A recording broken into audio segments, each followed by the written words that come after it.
Hello friends, welcome to Gate Termination. In this video, I will be solving the questions of DC machines of Gate Electrical 2015 Set 2. So, let's begin.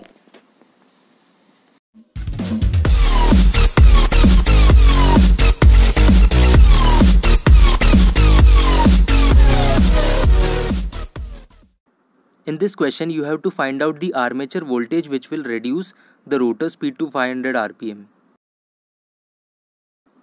This is the data given in the question.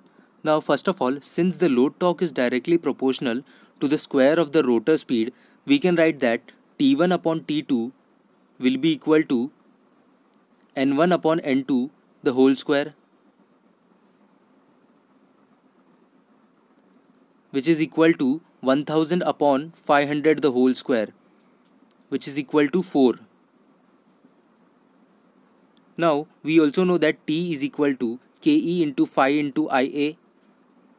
Therefore, T1 upon T2 will be equal to IA1 upon IA2 since K into phi is a constant. So, IA2 will be equal to IA1 upon 4 since T1 upon T2 is equal to 4. Therefore, IA2 is equal to 10 upon 4, which is equal to 2.5 ampere. Since it's a DC motor, we can write that EB1 is equal to VT1 minus IA1 into RA, which is equal to 100 minus 10 into 1. Therefore, EB1 will be equal to 90 volts. Also, we know that EB is equal to KE into phi into omega m, where omega m is speed in radian per second. So, this can be modified as Kn into phi into n, where n is the speed in rpm. So, we can write that EB1 upon EB2 will be equal to N1 upon N2, which is equal to 1000 upon 500, which is 2. Hence, EB2 will be equal to EB1 upon 2. That is, EB2 is 90 upon 2, which is 45 volts.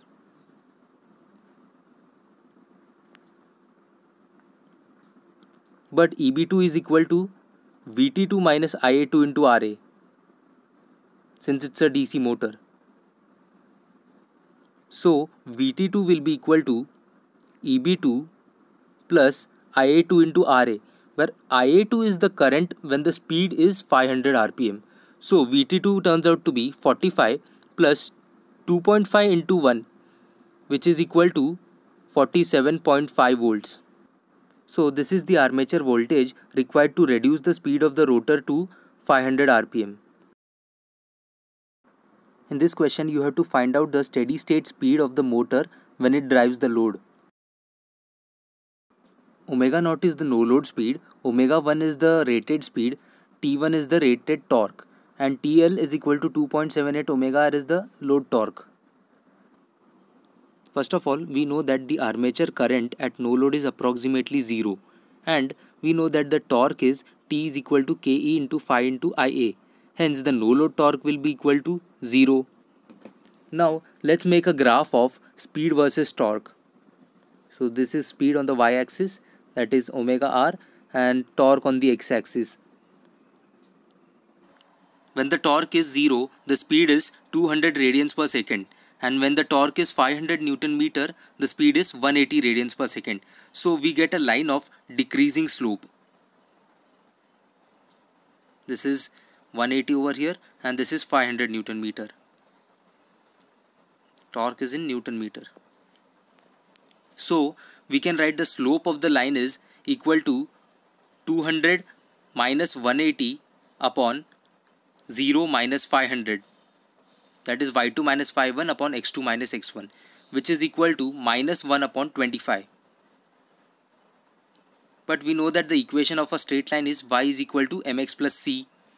Hence, we can write that omega r is equal to minus 1 upon 25 into t plus 200, where c is the y-intercept. That is 200. On simplifying, we get that torque is equal to 25 into 200 minus omega r. We know that at steady state, T is equal to TL. Therefore, 25 into 200 minus omega r is equal to 2.78 omega r.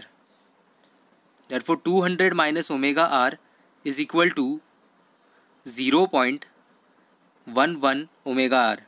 Hence, on simplification, we get omega r is equal to 180.18 radians per second. In this question, you have to find out the rated voltage and power if the armature coils of the machine are reconnected to form a lap winding. 230 volts, the power developed PD1 This is the equal to data 5 given in the kilowatts, question. N1 So is first of all, when the armature windings are connected to form a wave winding, the number of parallel paths, that is A1, will be equal to 2, and when they are connected to form a lap winding, A2 will be equal to the number of poles, which is equal to 4. So now we can write that E is equal to P phi NZ upon 60A.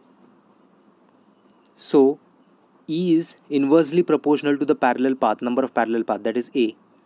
Therefore, E1 upon E2 can be written as A2 upon A1. Hence, we can write that E2 is equal to 230 into 2 divided by 4, which is equal to 115 volts. Now, for a wave winding, the circuit can be drawn as two resistors in parallel, since it is having two parallel paths, that is R and R. The voltage across them is E1 and the current flowing is IA1. So we can write by KVL E1 is equal to IA1 by 2 into R, since the current will get split into two equal parts. Therefore, IA1 is equal to 2E1 upon R. Let's name this as equation number 1. Now similarly, for lap winding, we can draw the circuit as 4 resistors in parallel, and this time the value of each resistor will be R by 2. Since I have taken the value of the total resistance to be 2R, remember that 2R is not the equivalent resistance, it is the total resistance of the circuit when added up. So the voltage across this circuit is E2 and the current flowing is IA2. Now by KVL we can write that E2 is equal to IA2 by 4 into R by 2, since the current gets split into 4 equal parts. Therefore, IA2 is equal to 8E2 upon R. Let's name this as equation number 2. Now, on dividing equation 1 and 2, we get IA1 upon IA2 is equal to 2E1 upon R into R upon 8E2, which is equal to 2E1, that is 2 into 230, divided by 8 into E2, that is 8 into 115, which turns out to be 1 upon 2. Now, the power developed in this circuit can be written as PD2 is equal to E2 into IA2, which is equal to E1 upon 2 into 2IA1, which is equal to E1 into IA1, which is the power developed in the first circuit, that is PD1, is 5 kilowatts.